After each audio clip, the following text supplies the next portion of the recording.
चलिए आज नया टॉपिक शुरू करते हैं, that is magnetic effects of current. तो हमने लास्ट क्लासेस में दो चैप्टर्स खत्म कर दिए, that is electricity and light. और ये magnetic effect of electric current आपके एनसीईआरटी के हिसाब से 10th बोर्ड के हिसाब से 13th चैप्टर है, ठीक है। तो सबसे पहले मैंने जो नोट्स प्रोवाइड किए हैं वहां पे मैंने मैग्नेटिज्म लिखा है। तो इस पूरे चैप्टर की जर्नी में हम लोग ट्राई करेंगे कि मैग्नेटिज्म मतलब मैग्नेट क्या होता है वो पढ़े, फिर मैग्नेटिक इफेक्ट ऑफ करंट क्या होता है वो पढ़े, मतलब इसके बाद ये, और फिर इलेक्ट्रोमैग्नेटिक इंडक्शन यहां पर हम लोग स्टार्ट करेंगे। तो सबसे पहले जब भी हम मैग्नेटिज्म या मैग्नेट के बारे में पढ़ते हैं, मैग्नेटिज्म क्या होता है कि मैग्नेट के बारे में या मैग्नेट की प्रॉपर्टीज के बारे में पढ़ना है। तो यहां पर हम पढ़ेंगे कि प्रॉपर्टीज ऑफ मैग्नेट क्या होती है। तो प्रॉपर्टीज ऑफ मैग्नेट मतलब जो स्टडी है उसका, that is called as magnetism. समझ में आ रहा है? देन जब करंट फ्लो होगा तब वहां पर कुछ मैग्नेटिक इफेक्ट दिखता है। जैसे हमने बोला था कि whenever current flows through a conductor there is magnetic field around it। जब भी किसी कंडक्टर में करंट फ्लो होता है उसके आजू बाजू में मैग्नेटिक फील्ड होती है। इसीलिए आप देखते हो कि एरियाज में ऐसे कुछ डीपीज होते हैं, वहां पे बहुत सारे ऐसे वायर्स होते हैं, ठीक है, और वहां पे ऐसा डेंजर का सिंबल लगा हुआ होता है, ऐसा है ना, ऐसा डेंजर का सिंबल बना हुआ होता है। वो डेंजर का सिंबल इसीलिए होता है कि आपकी बॉडी को मैग्नेटिज्म अफेक्ट कर जाएगा और शायद आप वहां पर खींचे चले जाओगे, अट्रैक्ट हो जाओगे उसकी तरफ, और शॉक भी लग सकता है आपको बहुत जोर से। तो ये magnetic effects of electric current की वजह से होता है, ठीक है। तो यहां पर सबसे पहले हम जब बात करते हैं तब हमें समझ में आता है कि प्रॉपर्टीज ऑफ मैग्नेट, ठीक है। अब देखेंगे इलेक्ट्रोमैग्नेटिक इंडक्शन क्या है। अब यहां पर मैं 3 प्रोमिनेंट साइंटिस्ट का नाम लेता हूं। मैग्नेटिज्म की जब बात करते हैं हम लोग, हमें नाम याद आता है सर विलियम या डॉक्टर विलियम गिलबर्ट,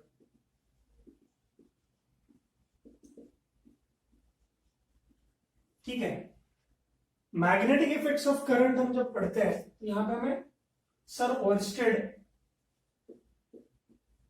उनका नाम आता है, और इलेक्ट्रोमैग्नेटिक इंडक्शन हम जब पढ़ते हैं तब हमें माइकल फैराडे इनका नाम याद आता है। तो 3 साइंटिस्ट की मजेदार कहानियों के साथ हम लोग आगे बढ़ेंगे, ठीक है।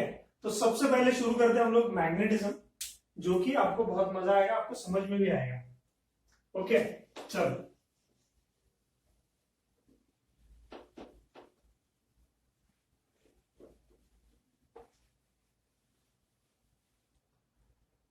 कहानी शुरू होती है 1600 से, है ना, लंदन में, इंग्लैंड में बोल दो, डॉक्टर विलियम गिलबर्ट।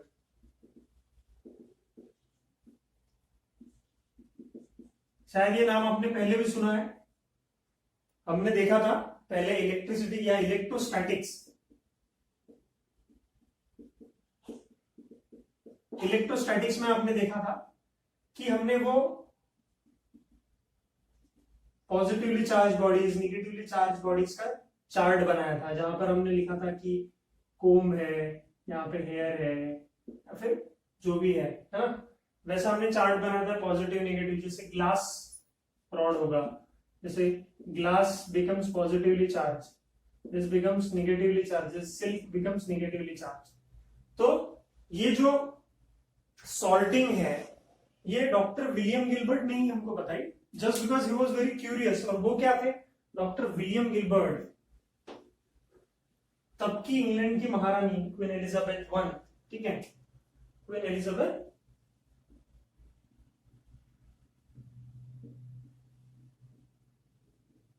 वन के फिजिशियन थे। तो क्वीन एलिजाबेथ के फिजिशियन थे, ऊपर से क्यूरियस इंसान थे, तो उन्होंने एक बुक लिखी, that book is known as the magnet. ठीक है, तो ये तो इनकी फाइंडिंग्स थी।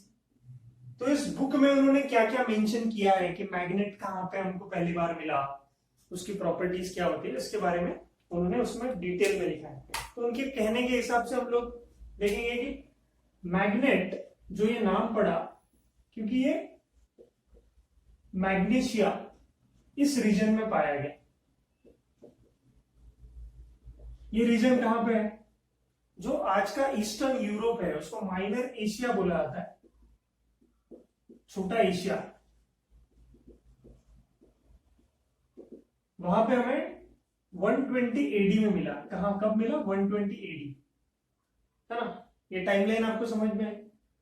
तो एक स्टोरी ऐसी है कि शिपर्ड था, बकरी चराने वाला।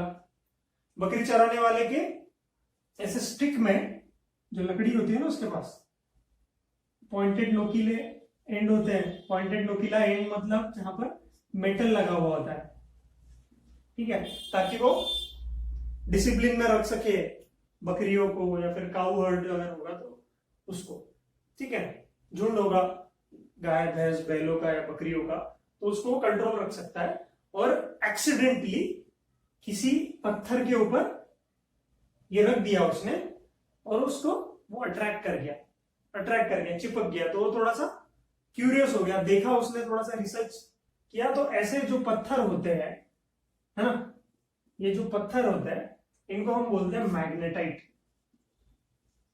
क्या बोलते हैं इनको, हम मैग्नेटाइट बोलते हैं।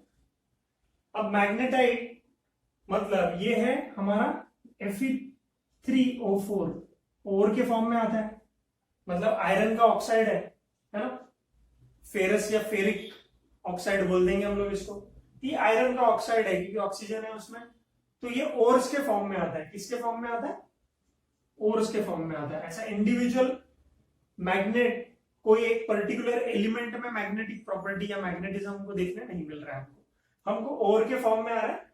फिर हम लोग जब उसको यूज करते हैं, एक्सट्रैक्ट करते हैं, तब भी हम उसको मैग्नेट बना सकते हैं, लेकिन अभी जो हमको मैग्नेट मिल रहा है वो ओर के फॉर्म में है, और ये नेचुरली ऑकरिंग मैग्नेट है। कैसा है, नेचुरल मैग्नेट।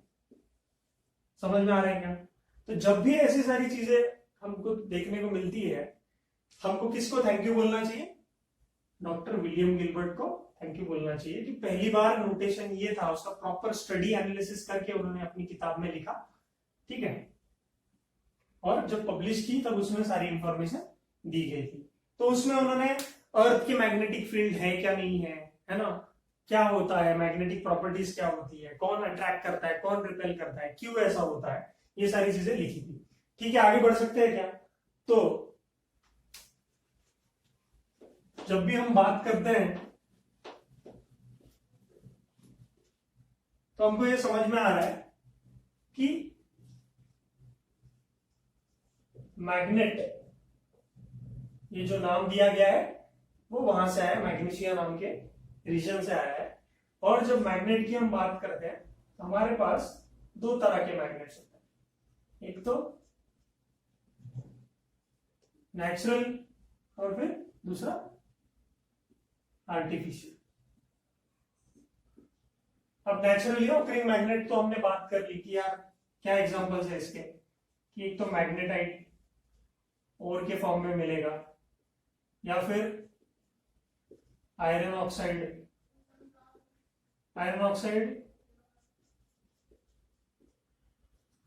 इसी को हम क्या बोलते हैं, आयरन ऑक्साइड को Fe3O4, जो भी ऑक्साइड के फॉर्म में Fe2O3 के फॉर्म में मिल रहा होगा, ये सारे ऑक्साइड हमारे नेचुरल ऑकरिंग है। आर्टिफिशियल में क्या आ जाएगा, आर्टिफिशियल में आएगा आपका बार मैग्नेट, है ना, बार मैग्नेट। और क्या आएगा, हॉर्सशू मैग्नेट। बार मैग्नेट आपने देखा होगा, खेला होगा बचपन में, बार जैसा होता है ना, चॉकलेट के बार जैसा। हॉर्सशू मतलब क्या है, घोड़े के नाल जैसा होगा,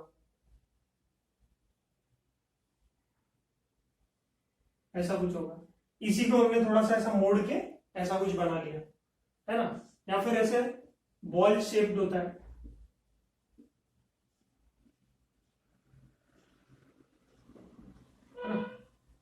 ऐसे कुछ शेप के मैग्नेट होंगे। तो ऐसे सारे मैग्नेट्स जब हमको मिलते हैं तो हम उनको ये परफेक्ट शेप वाले जो मिलेंगे आपको, तो आर्टिफिशियल हो गए, मैनमेड हो गए, है ना, मैनमेड।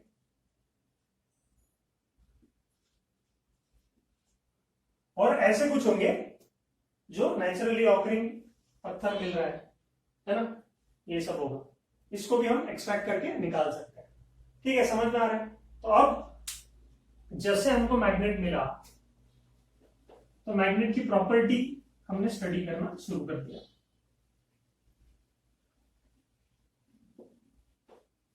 तो सबसे ज्यादा हमको किस प्रॉपर्टी के बारे में पता है? सबसे ज्यादा हमको क्या प्रॉपर्टी के बारे में पता है मैग्नेट की? मैग्नेट की कौन सी प्रॉपर्टी हमको पता है?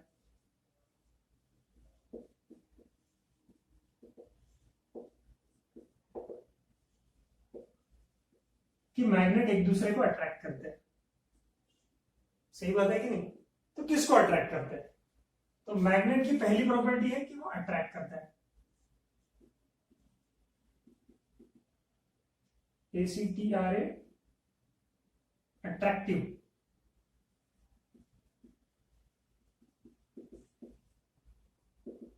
Attractive property. तो अट्रैक्ट करता है, अगर तो अट्रैक्ट करता है मतलब किसको अट्रैक्ट करता है? किसी को भी अट्रैक्ट कर लेता है क्या? Plastic, would. अगर ऐसा मैंने अगर बार मैग्नेट रखा प्रॉपर सिमेट्री के लिए, आप लोगों के अंडरस्टैंडिंग के लिए, तो ये किसको अट्रैक्ट करेगा? ये किसी मेटल को अट्रैक्ट करेगा। मेटल में स्पेसिफिक हम अगर बोले कि अच्छे से अट्रैक्ट करना है तो हमको iron, nickel, cobalt, iron, nickel, cobalt को अट्रैक्ट करेगा, है कि नहीं? और जैसे वुड को अट्रैक्ट करेगा क्या? इन सबको अट्रैक्ट तो कर रहा है। वुड हो गया, प्लास्टिक हो गया।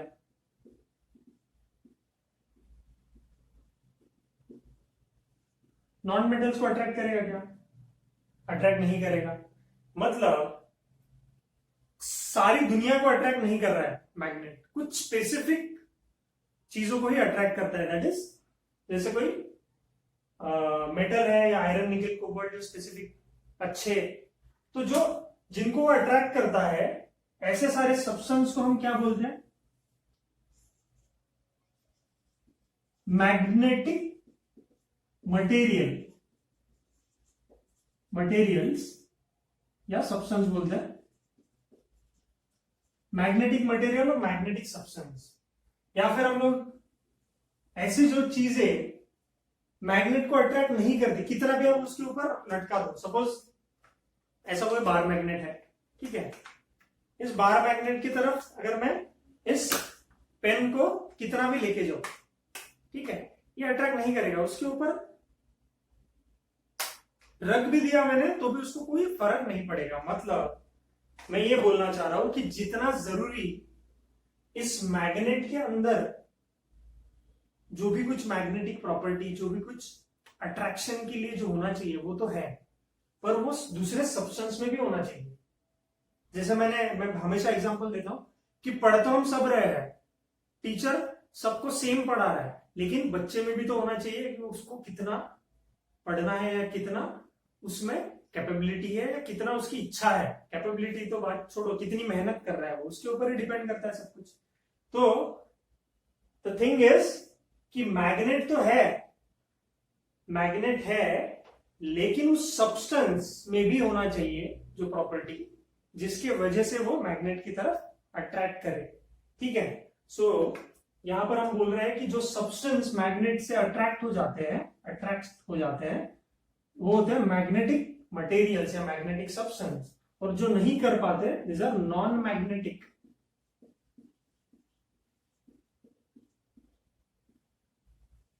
Non magnetic material. समझ में आ रहा है क्या? तो वुड, प्लास्टिक कितना भी चाहो मैग्नेट के ऊपर रख दो, कभी अट्रैक्ट नहीं होंगे। समझ में आ रहा है क्या? तो first property is attractive property, right? So magnet will ये आपको समझ में आया होगा।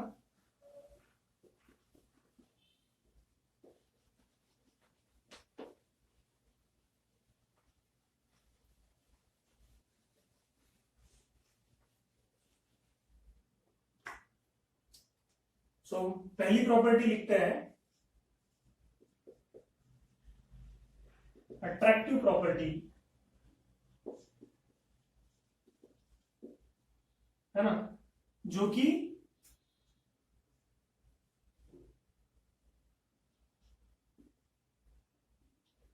अट्रैक्टिव प्रॉपर्टी है। क्या बोल रहा है अट्रैक्टिव प्रॉपर्टी? कि मैग्नेटिक मटेरियल्स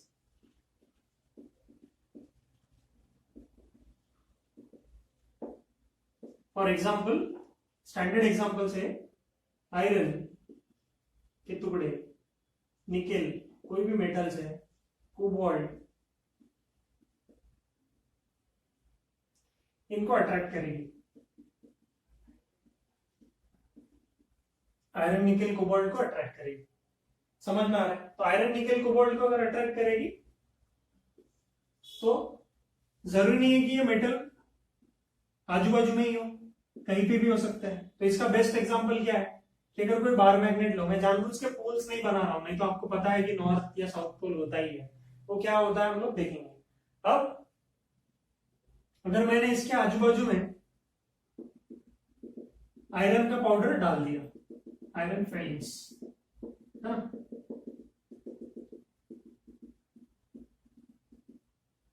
तो क्या होगा? ऐसा मैंने बहुत सारा पाउडर यहां पे, मैंने क्या किया, क्रश किया आयरन को, छोटा छोटा छोटा छोटा पीसेस निकलता है उसका एकदम। आयरन फिलिंग्स बोलते हैं उसको, फाइलिंग्स बोलते हैं, आयरन फिलिंग्स, फाइलिंग्स। यहां पे मैंने आयरन का पाउडर छिड़क दिया इसके ऊपर।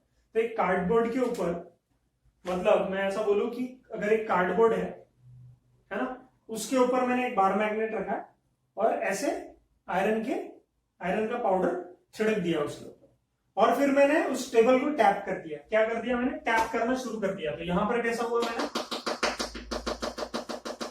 टैप कर रहा हूं। तो टैप करने के बाद this iron filings will rearrange themselves, they will rearrange, कि जैसे नॉर्थ है, साउथ है, तो सबसे ज्यादा आयरन फिलिंग्स कहां पे? इस पोल्स की तरफ अट्रैक्ट होंगे, और बाकी के आयरन फिलिंग्स इस तरह से रीअरेंज हो जाएंगे।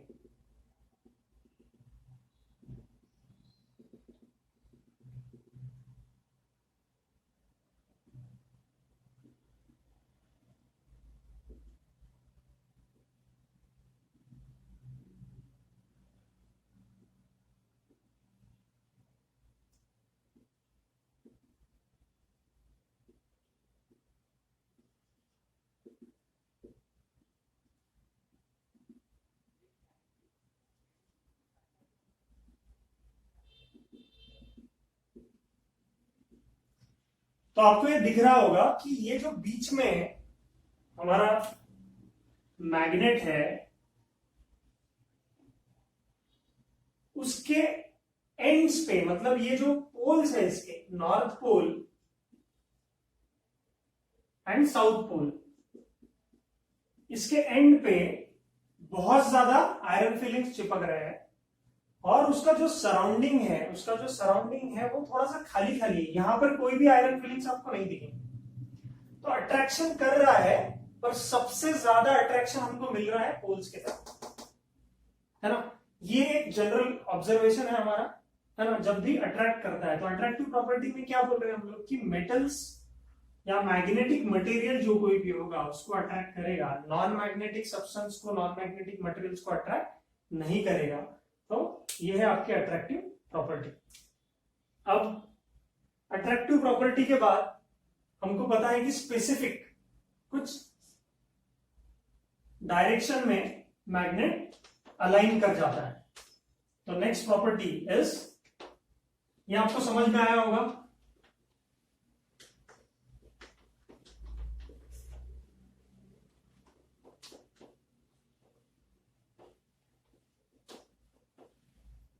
चालू है कि नहीं देखता हूं।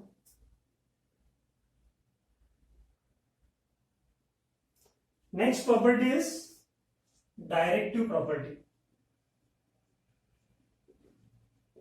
अब ये डायरेक्टिव प्रॉपर्टी क्यों इंपॉर्टेंट है? बहुत ज्यादा इंपॉर्टेंट है क्योंकि इसके वजह से आपको डायरेक्शन मिलती है। तो जैसे मैंने अगर मैं इसको नॉर्थ पोल एन लिख देता हूं और यहां साउथ पोल लिख देता हूं, ठीक है, ये मेरा बार मैग्नेट है। यहाँ पे एक साइड में एन लिखा है, एक साइड में एस लिखा है, नॉर्थ पोल साउथ पोल। अब क्या हो रहा है, मैं इसको कैसे भी सस्पेंड करूं मतलब क्या हुआ, इसको मैं लटका देता हूं, रस्सी से बांध देता हूं। रस्सी से मैं अगर बांध दूंगा तो क्या होगा कि अगर मैं इसको रस्सी से बांधता हूं और मैं पहले डायरेक्शन बता देता हूं आपको कि ये वाली डायरेक्शन नॉर्थ है, ये साउथ है, ये ईस्ट है, ये वेस्ट है, ऐसा ही होता है। तो अगर मैं इसको लटका दूं और मैं कैसे भी रखूं, इसको ऐसा रखूं, मैंने इसको लटका दिया और सर, अब ये नॉर्थ मतलब ऐसा, ये मेरा हॉरिजॉन्टल प्लेन है, राइट। तो मैं इस डायरेक्शन को, ये वाली जो डायरेक्शन है इसको नॉर्थ बोल रहा हूं, ठीक है। इस डायरेक्शन को, आपकी तरफ जो डायरेक्शन है इसको साउथ बोल रहा हूं। इधर जो डायरेक्शन है इसको मैं ईस्ट बोल रहा हूं, इसको मैं वेस्ट बोल रहा हूं। तो अगर मेरा north of the magnet and south of the magnet इस डायरेक्शन में भी ऐसा लटका हुआ है, तो अपने आप, मैंने कुछ नहीं किया, अपने आप ये अलाइन, इसको मैं अगर रस्सी से बांध दूं तो ये अपने आप नॉर्थ साउथ डायरेक्शन में अलाइन कर जाएगा, राइट। तो अगर मैं बोलूं कि ये नॉर्थ पोल है और ये साउथ पोल है, तो अपने आप, अगर इसको अगर मैं ऐसा रस्सी से बांध कर लटका दूं, फ्रीली सस्पेंडेड, अब फ्रीली सस्पेंडेड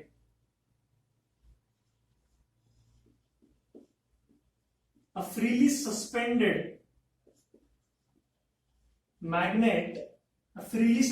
magnet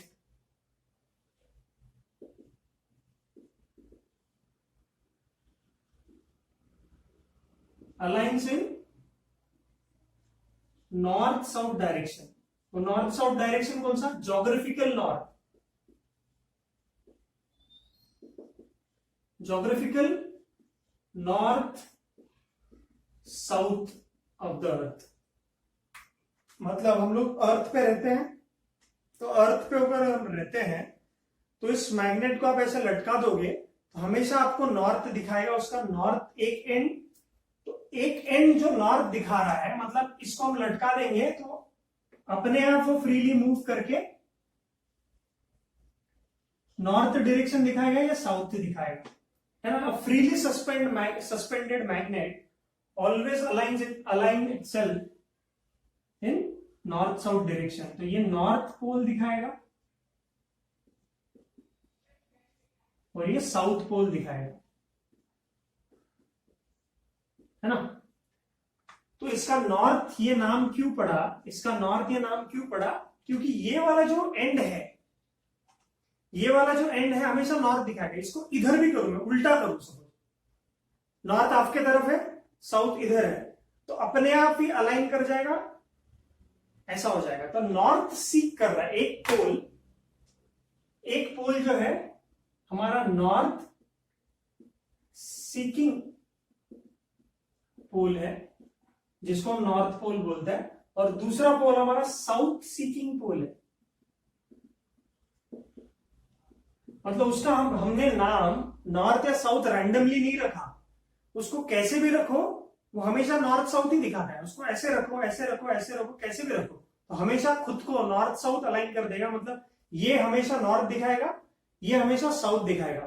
तो इसको हमने नॉर्थ पोल बोल दिया नाम इसको, और इसका नाम रख दिया हमने साउथ पोल। बहुत ही सिंपल है।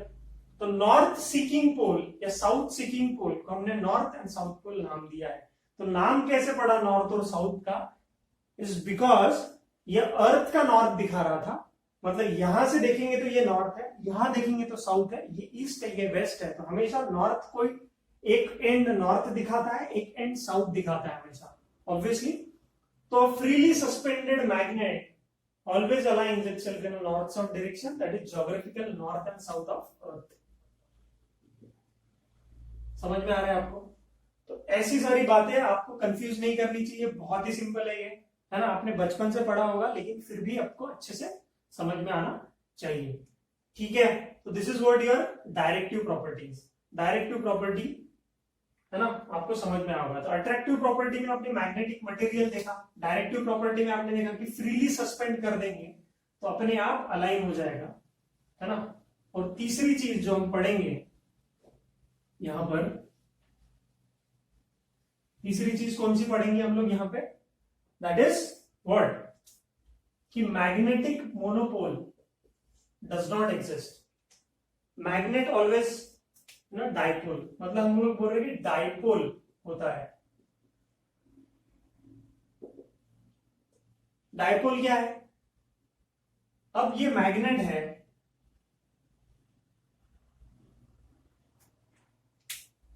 ये इसका नॉर्थ पोल है, अभी हमने देखा है साउथ पोल है। अगर मैं इस मैग्नेट को काट दूं, बीच में से दो टुकड़े कर दूं, क्योंकि आयरन से ही बना होता है, टुकड़े हो जाएंगे उसके आराम से, तो मुझे क्या मिलेगा, दो मैग्नेट्स मिलेंगे, यहां पर एक, यहां पर एक। ज्योग्राफिकल उसका लेंथ उतना ही है, तो ये नॉर्थ है, ये साउथ बन जाएगा अपने आप, और ये नॉर्थ और ये साउथ बन जाएगा।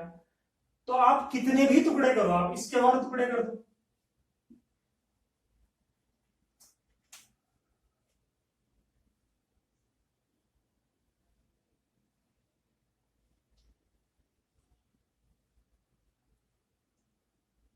सॉरी इसके दो टुकड़े कर दो और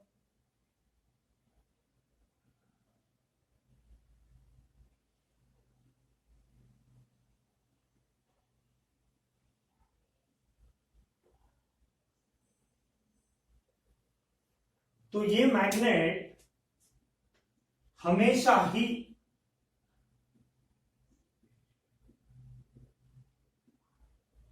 डायपोल ही बताएगा। तो मैग्नेटिक मोनोपोल, मोनो मतलब एक, पोल मतलब अकेला ऐसा सिर्फ नॉर्थ पोल है इसके पास, या कोई ऐसा दूसरा मैग्नेट जिसके पास सिर्फ साउथ पोल है, ऐसा एग्जिस्ट नहीं कर सकता। Magnetic monopole does not exist, does not exist. समझ में आया। तो मोनोपोल एग्जिस्ट नहीं कर सकता, डाइपोल, मैग्नेटिक डाइपोल होता है हमेशा, ये भी इसकी प्रॉपर्टी है। अब आप बोलेंगे ऐसा कैसा, इसको पढ़ने के लिए हमको थोड़ा सा मैग्नेटिक डाइपोल मूवमेंट क्या होता है ना, आगे के थोड़े से कंसेप्ट हमको पढ़ने पड़ेंगे। ठीक है, तो जो अभी के स्कोप पे नहीं है हमारे, लेकिन जब भी होंगे हम लोग उसको पढ़ेंगे। 12th में आप पढ़ते हो, है ना, मैग्नेटिक मटेरियल नाम का एक पूरा चैप्टर है आप लोगों को, उसमें आप ये पढ़ते हो कि ये ऐसा क्यों होता है, ये मैग्नेटिक प्रॉपर्टीज क्या होती है, ये सारा चीजें हम लोग उसमें पढ़ते हैं। तो magnetic monopole does not exist, only dipole exist, ये भी एक प्रॉपर्टी है। आप उसको कितना भी कट करो, उसका डाइपोल मोमेंट इस तरह से हो जाता है, उसके डोमेन्स जो होते हैं, मतलब अगर मैं बोलूं कि किसी भी सब्सटेंस में, है ना, कुछ ऐसे रीजन्स होते हैं, मतलब मटेरियल के अंदर ही पर्टिकुलर वॉल्यूम ऑफ मटेरियल में कुछ अलाइनमेंट मैग्नेटिक फील्ड का होता है, क्योंकि हर एक चीज एटम से बनी हुई है, और एटम के अंदर पॉजिटिव चार्ज न्यूक्लियस होता है और निगेटिवली चार्ज इलेक्ट्रॉन होता है। ठीक है, तो ये जो इलेक्ट्रॉन घूमता है और ये जो अंदर पॉजिटिव प्रोटॉन होता है, इसके वजह से ये डाइपोल बन जाता है। क्या बन जाता है, डाइपोल। मतलब एक पॉजिटिव चार्ज है, एक निगेटिव चार्ज है, ऊपर से वो घूम भी रहा है, मतलब वहां पे इलेक्ट्रॉन घूमने की वजह से करंट है। तो हर छोटे छोटे रीजन में कुछ ऐसे मैग्नेटिक मूवमेंट आ जाते हैं, मूवमेंट मैग्नेटिक मूवमेंट्स आ जाते हैं। इसकी वजह से ओवरऑल मैग्नेट जैसा बिहेव करता है कोई भी सब्सटेंस। तो जब भी उसको काटा जाता है, उसके जो पर्टिकुलर एटम्स है वो तो कभी डिस्ट्रॉय नहीं होंगे, उनका नेचर कभी डिस्ट्रॉय नहीं होगा, इलेक्ट्रॉन्स प्रोटॉन तो वैसे ही है। तो उस वजह से वो मैग्नेटिक इफेक्ट दिखाता जरूर है। तो उसी मैग्नेटिक इफेक्ट की वजह से, मैग्नेटिक डाइपोल मूवमेंट की वजह से मैग्नेट हमेशा डाइपोल होता है। तो मैग्नेटिक मूवमेंट, ये वर्ड एक याद रखो बस, और वो भी डाइपोल मूवमेंट होता है, मैग्नेटिक डाइपोल मूवमेंट। समझ में आ रहा है? तो मैग्नेटिक डाइपोल मूवमेंट, इस कंसेप्ट को आप लोग जाके 12th स्टैंडर्ड में पढ़ोगे।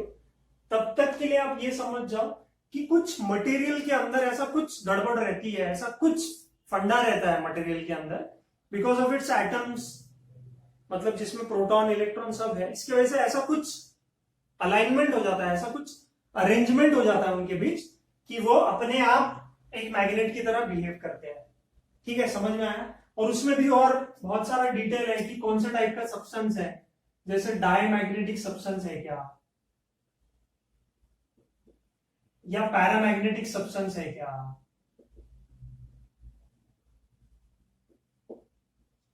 या फेरोमैग्नेटिक सब्सटेंस है क्या।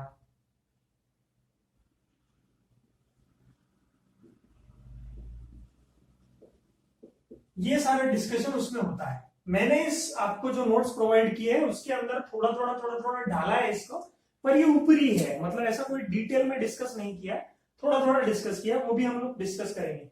लेकिन आपको ये समझ में आया कि मैग्नेटिक डाइपोल ही होता है, मोनोपोल एग्जिस्ट नहीं करता, अकेला कोई पोल आपको नहीं मिलेगा, नहीं मिलेगा। समझ में आ रहा है आपको? सो this is all about your magnetic properties, है ना। अब मैग्नेटिक प्रॉपर्टीज के बाद हमको ये पता चला कि जो मैग्नेट होता है उसके पोल्स की तरफ ज्यादा अट्रैक्शन होता है, तो उस पोल के बारे में भी हम लोग थोड़ा सा डिटेल में देख लेते हैं। ये बात समझ में आई आपको? तो ये आप लिख सकते हो, प्लीज नोट्स बनाओ अच्छे से और करते रहो पढ़ाई।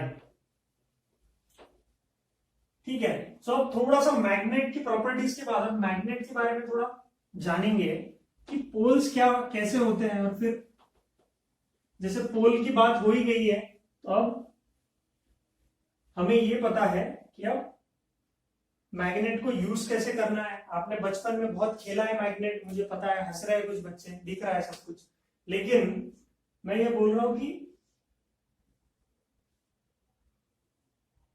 ये नॉर्थ पोल है, साउथ पोल है, आपने लटका दिया इसको, ऐसा थ्रेड से लटका दिया है इस मैग्नेट को। तो इस मैग्नेट को अगर मैंने फ्रीली सस्पेंड कर दिया, दिस इज फ्रीली,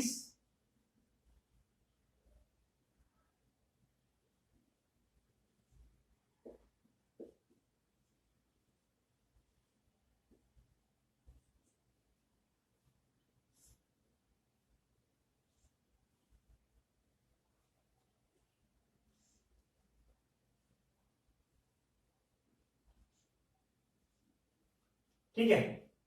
अगर नॉर्थ पोल की तरफ जाएगा तो लाइक पोल्स आप देखेंगे कि ये दूर हट जाता है ना, ये इधर चला जाएगा, सरक जाएगा दूर।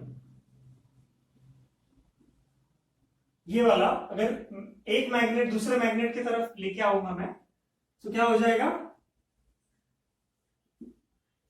This magnet will repel. So like poles, that is north and north या साउथ एंड साउथ, विल क्या होगा, ये करेंगे रिपेल। ये बचपन वाली बात है ना, हमने पढ़ी है पहले से, like poles will repel each other, और वही अनलाइक पोल्स विल अट्रैक्ट। जैसे साउथ एक का नॉर्थ है, सिंपल में बना देता हूं, नॉर्थ साउथ, और यहां पर साउथ नॉर्थ है, तो क्या हो जाएगा, ये दोनों अट्रैक्ट कर जाएंगे, दे विल अट्रैक्ट।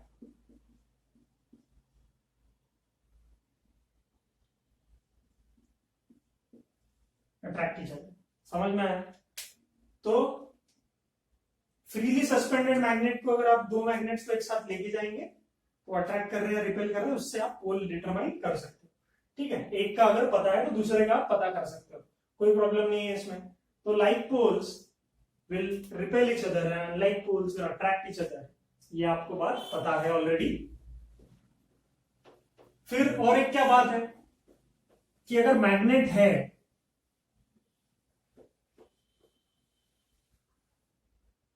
तो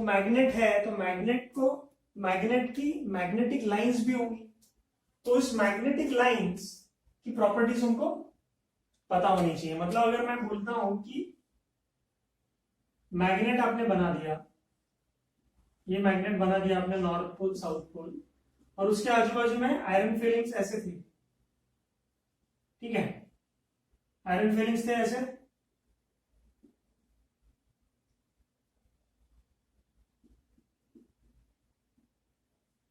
आयरन फिलिंग्स थे ऐसे, सही बात है।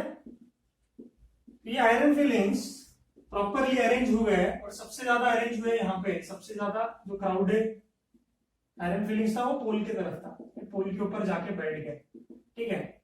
There is more magnetic field at the poles. लेकिन अगर ये पूरे बार मैग्नेट का लेंथ अगर L है, तो ये जो पोल्स होते हैं ना, पोल्स वो एग्जैक्टली एंड पे नहीं होते, मतलब अगर मैं बोलूं कि ये बार मैग्नेट है, दिख रहा है ना सबको, अगर ये बार मैग्नेट है, उसका लेंथ अगर L है, बार मैग्नेट का लेंथ अगर L है,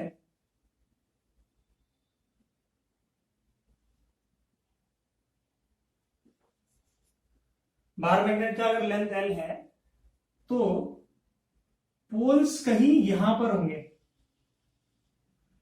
एकदम एंड पे नहीं होंगे, थोड़े से अंदर होंगे, डायरेक्ट एंड पे नहीं होते, मतलब यहां पर नहीं होगा नॉर्थ पोल डायरेक्ट, और ये साउथ पोल नहीं होगा। तो this is your north pole, this is your south pole, वो एग्जैक्टली एंड पे नहीं होते, जोग्राफिकल जो लेंथ है उसकी, जोग्राफिकल लेंथ इज L, है ना। तो पोल टू पोल लेंथ कुछ अलग होती है, उसके बारे में थोड़ा जानो। जैसे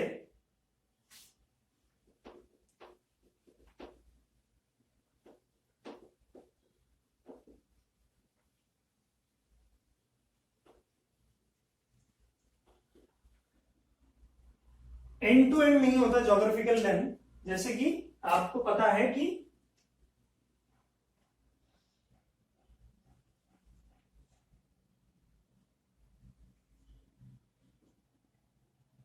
यहां पर है नॉर्थ पोल, बड़ा लिखता हूं थोड़ा सा, नॉर्थ पोल, और यहां पर है साउथ पोल। तो ये मैग्नेटिक पोल्स है, इसको प्लस एम, उनका मैग्नेटिक मूवमेंट इसको प्लस एम और इसको माइनस एम से भी डिनोट किया जाता है। वो तो अपने कंसिडरेशन में अभी नहीं है, पर ये आपको पता होना चाहिए। अभी मैं मिटा देता हूं इसको, प्लस एम बोलते हैं north pole, positive magnetic movement, और यहाँ पर निगेटिव बोलते हैं इसको। तो इसका end to end geographical length अगर हम देखें, यहां से यहां तक L है,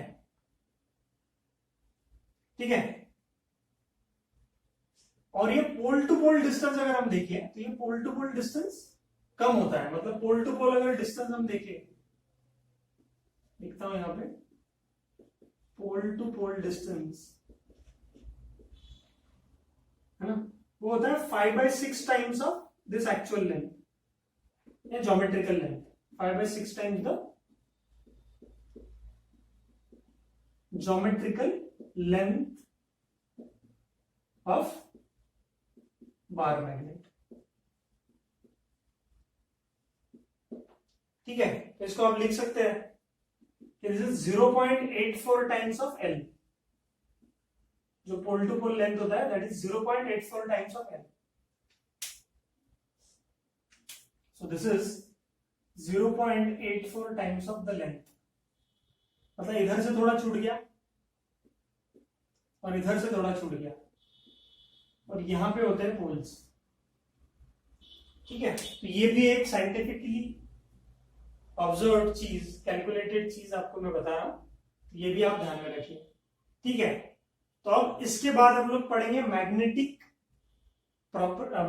फील्ड लाइंस। तो मैग्नेटिक लाइंस जैसा दिखता है ना, मतलब अगर हम बार मैग्नेट बनाए तो बार मैग्नेट के आजू बाजू में हमको एक ऐसा कुछ अरेंजमेंट दिखा आयरन फिलिंग्स का, है ना।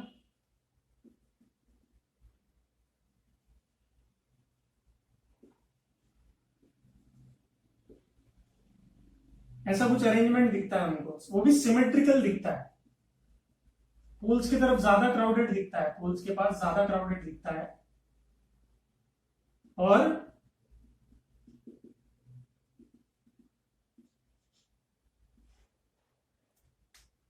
सराउंडिंग में यहां पर जो बाकी की लेंथ में बहुत कम क्राउडेड दिखता है ना। इसको हम देखेंगे और इसको हम थोड़ा सा डिटेल में पढ़ने की कोशिश करेंगे, मजा आएगा अपने को, ठीक है। तो next will be magnetic field lines क्या होती है, कैसे वो बिहेव करती है, इसके बारे में हम थोड़ी चर्चा करेंगे। लिख लो ये।